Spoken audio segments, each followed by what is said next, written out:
much fun to be the subject, actually, of a double feature. It's pretty cool. Thanks for spending the time. It's a lot of movie watching, so two very different experiences. So. Yeah, not similar at all. Yeah. Well, they just saw Challengers. You might have heard the reaction. Really liked it, and you are also a producer on that film too.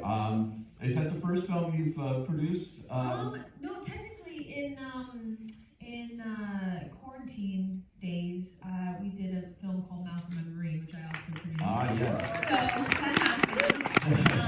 And then Euphoria, I produced. Television, yeah. Which you are going back to do a third season, I believe. Yeah. Excited? Yeah, okay. Let's talk about Challengers. And in terms of, it's so much fun to watch it, and the dynamic between you and Josh O'Connor and Mike Pace is so unique. And this movie is sexy. Luca does sexy, that's his thing. He can do sexy. Yeah, but it really is, and it's fun. It's got a great sense of humor, and it has a lot to say about relationships and people, and the dynamic of your career versus your personal life and everything else going on. Well, Mike and Josh are fantastic. They are so talented, but they're also just really lovely people. So they were so lovely to work with. And because it's just the three of us, and it's obviously such an intimate space to share, it's so important that you feel safe with your fellow actors, and they really created that space. And we were really lucky because we had a lot of rehearsal time together.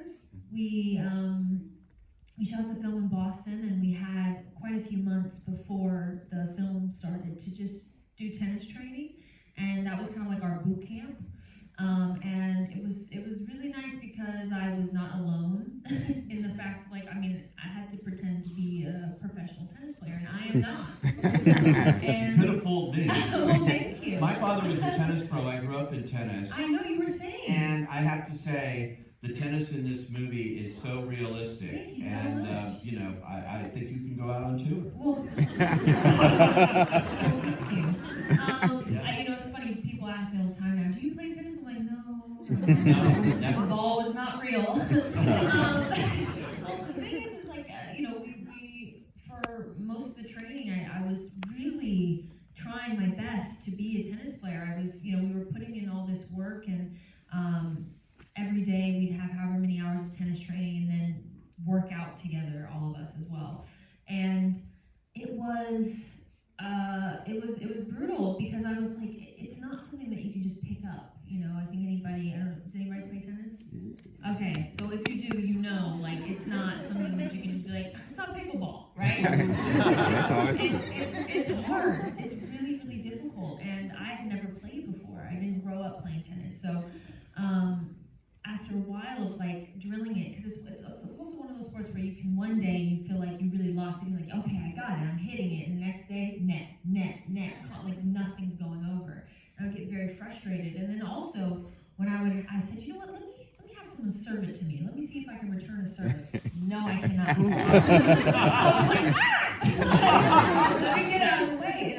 And so I was like, how am I going to understand the physicality of a tennis player and make this believable by in the next month, and so I started to try to approach it like choreography, like dance, because that's kind of my background is dance. And I said, okay, well, if I try to understand it as if it's choreography and try to get it in my body in that way, then that's something that makes sense to me. That's something that makes sense to my body. So I started to kind of we had wonderful professional tennis players, and I just kind of shadowed, and I would just match up my footwork to hers, and just try to I want it to look like looking in the mirror, or seeing double. I just would record myself next to her over and over and over again, go back, look at her, that's not, her arm's a little higher there, and I could move my feet a little quicker there, and just learn it in that kind of way, wow. Perfect mimicking, basically. Yeah. And once I forgot about the tennis ball, then it started to look a lot better, So it was a lot of serving and hitting with no ball, but it looks good. So they put the CGI, the ball? Yeah, that's how that was done? Yeah, so I would do this, I would start the serve, and then I'd throw it, and then let technology take over. Oh, wow. Magic of movie. Yes. Magic of movie making. Wow. So it's so realistic to look at. It's just really amazing. I've seen a lot of tennis movies and things. I have to say, too, they just saw the movie. The end scene is just a brilliant scene full of editing, music, acting. It tells you everything about these characters without one word of dialogue going in this match. And you going like, I've never seen the movement in a tennis thing like you do it. It's just like a rhythm. It's fascinating to watch. Well, thank you. I think I have to give credit where credit's due, and that's to Luca and to Saimbu, and the entire tennis sequence was mapped out. Like everything was shot listed and storyboarded. It was very technical. And after like 3 weeks of doing this, you're like, am I just doing the same thing over? But there was always a reason, and there was and he had this beautiful way of tracking emotionally where all the characters were at, while simultaneously never losing like the momentum of the game. And we always it was interesting when we were doing a press tour. We were asked about sex scenes, and I was like, well, there isn't any sex scenes, and they were like, oh, yeah, there isn't. And we're like, no, it's the tennis. That's the intimacy. That's what you're feeling. They're living vicariously through this shared love and passion for this game, and anything they can't say or do in real life, they let out through tennis. And I think what drew me to the character initially was this idea of love or passion for something. I think I'm so grateful for my job. I'm so lucky that I get to do this for a living. It's so special, and I feel so grateful. And I think about Tashi's passion for what she does, and the idea of it being snatched away. Luckily, I'm grateful that I have a job that I can do if when I'm 70 years old. I can still play characters, and I can still do this. But an athlete, you only have a certain amount of time, and God forbid you get injured. The entire trajectory of your life and your career can change. And this idea of loss and mourning a life that she never got to live and have, I think it was very heartbreaking to me. And also,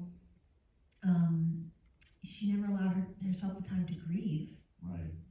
And so I think she's dealing with this loss and this grief and trying to push all of her hopes and dreams and ambitions onto other people.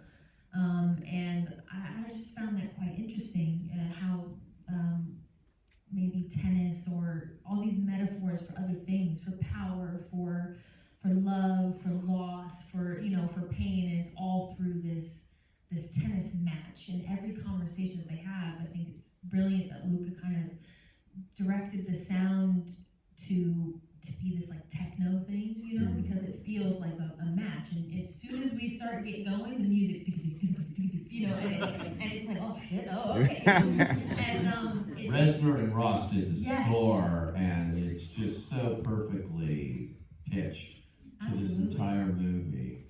Tell me about Luca Guadagnino, your director. He's so passionate. Yes.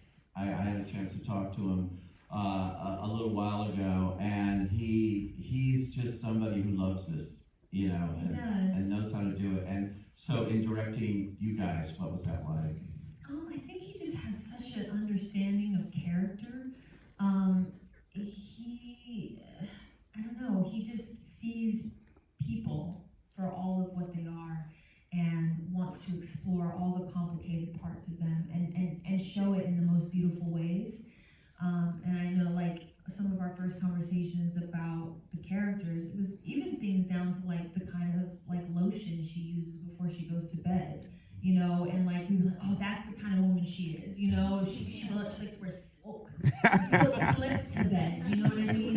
She's not wearing regular pajamas or a t-shirt, she's wearing a silk slip, but it's all it's little things like that, that build these characters, and also tracking them through time and how they change and how they evolve. Right.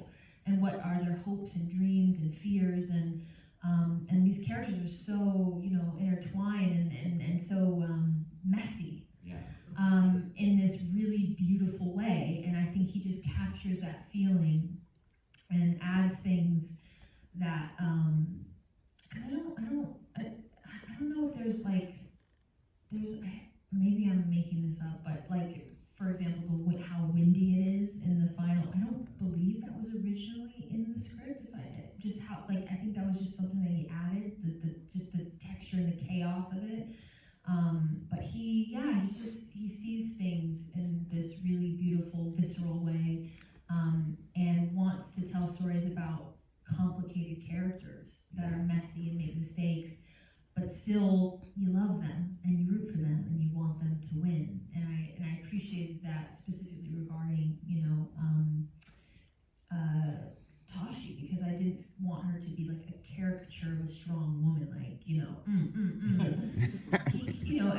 it needed to feel earned and honest, and I appreciated that he allowed her to be vulnerable as well as strong. And you see that even everything and her manipulation and Yeah. all these things, that an actor might look at that and go like, oh God, do I want to play that thing? I mean, the scene on the side of the bed with the three of you is the best piece of seduction and manipulation I've seen since Mrs. Robinson brought Benjamin into the neighborhood. I mean, and the way you had to pitch that between the three of you, it's just beautiful chemistry between the three in doing that, and the way it's written and acted. Well, I appreciate that. I think again, it's a testament to the team that's around, because we talk about like how that scene it's sexy, it's manipulative, it's this, all these things. And it's like for us, it was also quite technical, because we had to make sure that the timing of the kiss worked with the camera that's coming in, and I have to get back and it's got to pan out. There's just all these other things, and really while it's a three-way kiss, it's more like a 4, 5, 6-way kiss. There's so many other people. I feel like the camera is the fourth person, because it is a dance between all of us, and it's not just us that's making this. It's a group of people. So I feel very lucky to kind of share that with others. But yeah, they're just, these characters are a mess. And I still have debates with people over Team Tashi, Team Patrick, Team Art, Team this, Team that, and what I appreciated about it is there is no set in stone kind of answer to it. It is quite messy, and people can leave going, well, actually, he's the bad guy. And then you watch it again, you're like, is he though? And you change your mind. And I found that every time I watched it, which I watched a million times, because making the dang movie, I thought I had like a clear understanding of what the ending was. And I remember I talked to my mom, and she watched it, and she was completely different. I was like, really? That's what you felt at the end? And she was like, yeah. And it was fun because it allowed me to have like a conversation with her. And I think that's the beautiful part about what we do, about being able to like empathize with the bad guy, or someone we perceive as the bad guy, and try to see it from their side. Yeah, it's an open question, particularly the way it ends that we saw there. With her back and forth, we see the whole thing coming to this, and he's there, and then it's like whatever, and then there's that moment when you're leaning forward and you're going like, oh my God. It gives you so much to talk about when you leave the theater. Exactly. Lots to talk about, and not a lot to answer. So many times we're like, so what happened? I was like, I don't know. I've asked Justin a million times. We don't know. Justin is the screenwriter. Yes, who's absolutely brilliant. And I don't know. What was really special about the rehearsal process is Justin was there, so we got to ask him a lot of questions, because I was like, why? Why is she doing this? I still to this day I can't quite decide what her intentions were when she went to go meet with Patrick. Right? Like, was she fooling herself? Did she know what she was gonna do, or did it just happen? Did she plan it? Was it all mastermind? Did she plan this whole thing?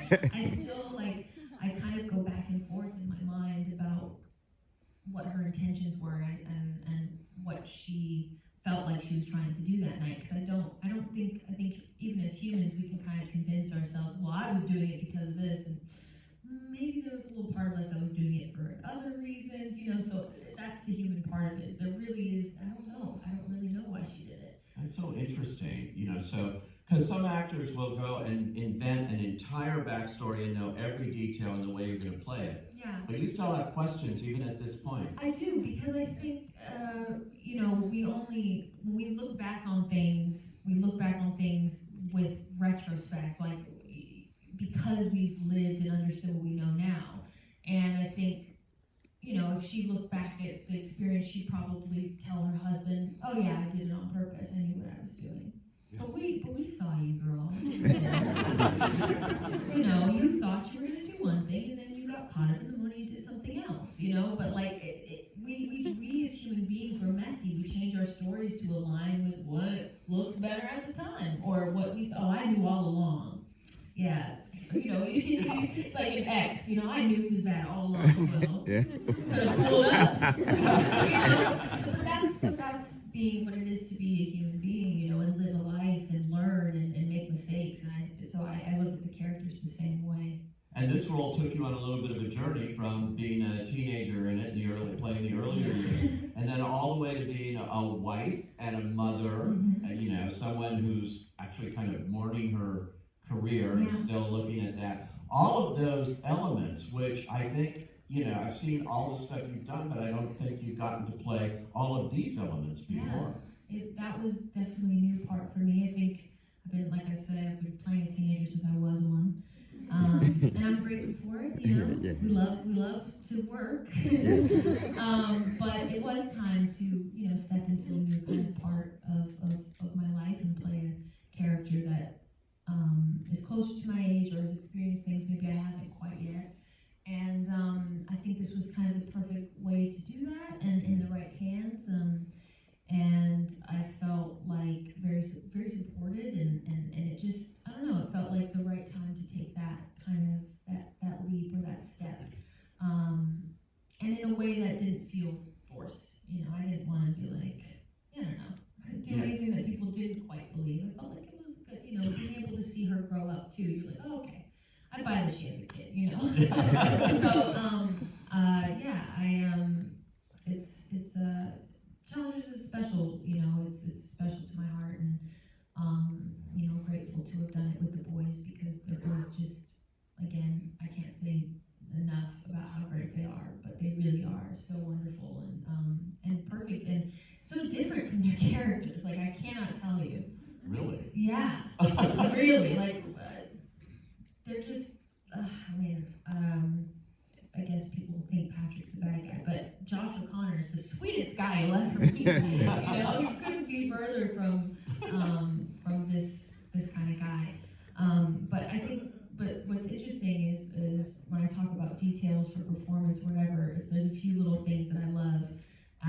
There's a scene with when they're eating dessert at the party, and it was Mike's choice. If you see him, he's like scooping off all of the whipped cream off of his strawberries, because he feels like Art would be like, I can't eat that, I have to just eat the strawberries, Meanwhile, the other characters had 3 already, and he eats his churro, he's very just like, or there's a part where Josh is walking through and he has a hot dog and then just throws the wrapper. It makes me laugh every time. I feel like people don't even notice that, but it's a little thing that shows you that Patrick's like, I can just litter. People will clean it up. You know what I mean? And it's little things like that I think build these tiny moments and build beautiful characters, and you catch it if you catch it. And He shows it too, I had empathy for him, for you, and for Mike, a face character too, in all different ways that they had. All 3 of these people are playing a game not on the court. But on the court, and it's really interesting. Yeah, absolutely. I think again, it's just a giant metaphor. And when I was trying to explain people to the movie, I was like, it's funny, but it's also sad, but it's about tennis, but it's not. And you don't really have to understand tennis to get it, but just go see it. It's hard to explain it. It has a kind of genre-lessness to it that I appreciate, and I think that Luca captured really beautifully. Now, before you came out, I asked how many people have seen Dune Part 2. I had not. And a lot of hands went up, which is, I was, I'm shocked. I wasn't even, because this movie's been out since March, and you really can't avoid it. But there's a lot, so we have to be careful not to reveal No spoilers. a whole lot. Okay. Because they saw Challengers, but they haven't seen this yet. Very but different. this is really something, because at the end of the Dune Part 1, you know, we see you're going to be a major part of this. It's teased. But here you really are, and it's quite extraordinary. Well, I felt very lucky to be part of the first one. I was there for probably about a week, and I just was like, I would love to be able to come back and do more of this, because everybody was so welcoming and everybody was so lovely, and it was just the coolest thing. I mean, the costume, I was just like, I need to get back to this. So you didn't know when you made the first Dune that there would be a part 2? Well, I hoped that there would be. Yeah. I mean, ideally, this is only the beginning. You know, Right. you would hope that there'd be another, but I mean, the first one's got to do well, right? I Yeah. guess. But there would be a second one, so I was really hoping, you know, that Right. we'd have the opportunity. And so yeah, going into the second one, just being able to spend more time with the character and get to know her in a deeper sense and who she is, and build this love story with Timothy and with Denis. It was such a dream. She's a hell of a warrior, but she's also involved in this relationship with Yeah. Paul that gets more and more complex. Yeah. Indeed. Yes, it does. What do you keep doing these movies where you're Complicated triangles. I know. Yeah, I think what was really important, about this film to me, and Denis always expressed that from the beginning, was making sure that there was this love story, and how are we going to track it, and how are we going to sell it, and make sure that that's there, because in many ways it's a beating heart of this very massive, beautiful piece of work that we all get to enjoy. There is a heart to it, and I think that lives in something very human, which is just falling in love for the first time, which I think at the end of the day these two characters are doing in a very complicated and scary time in their life, and in their, the life of their, people, their planet, so there's so much at stake, and I think for my character at least, the idea, I think, of falling in love because she is a warrior, I don't think that that's something that's the first thing on her list of things to do, and definitely not Paul. Paul represents, I think, things that are painful and traumatizing, really. Right. And she's very, very against the very idea of him, which I appreciate. It's something that's a bit slightly, a bit different from the books, but it really gives her a sense of agency and a sense of I don't know, just of self. She doesn't immediately accept that this random kid is the Messiah. She's like, whoa, hold up. Wait a minute. You have to prove yourself, you have to earn our respect, earn your way in. And ultimately, you'll see how that ends. in 2 hours. Do you go back to the book, his book? Absolutely. And use that too, even though that's not the script that you're shooting? Of course. I mean, the books are the most important thing, right? It's where it's all born from. And I've referenced it a few times because Denny's interpretation of Chani is quite different. In the books, I think she's less reluctant to accept him as the Messiah. She kind of is all for it, She's like, yeah, let's do this, And I think while I think that worked then, I think it's nice to experience this version of Chani where it allows us to play with the battle of mind and heart, and gives Chani a little bit more to be wrestling with.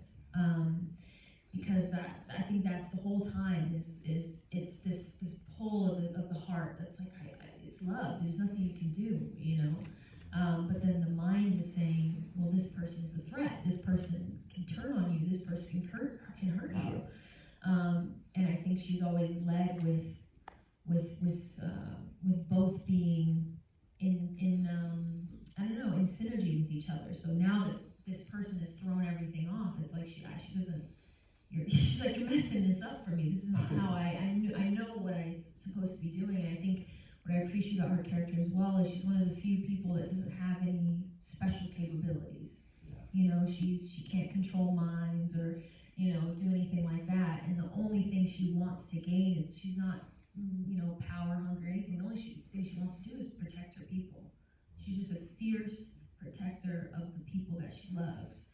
And that's all that drives her. So she's very human in that way. And I don't know, I appreciate that part of who she is.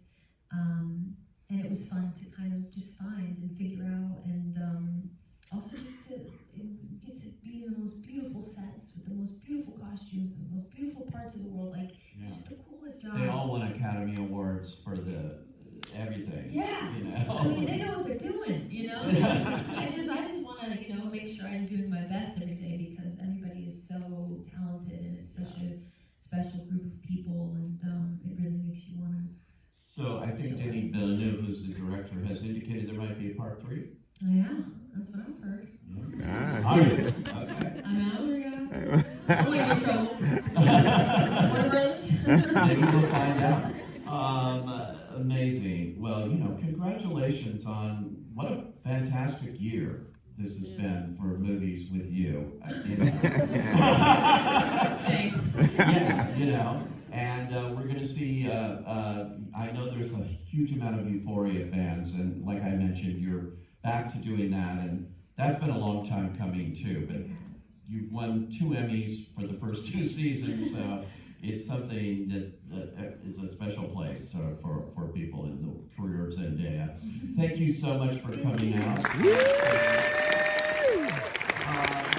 And don't go anywhere because we're going to have YouTube, but we're going to go off because they're going to adjust the screen, so it'll take a couple of seconds, and then I've got a special surprise for you. So stay tight. Thank you all so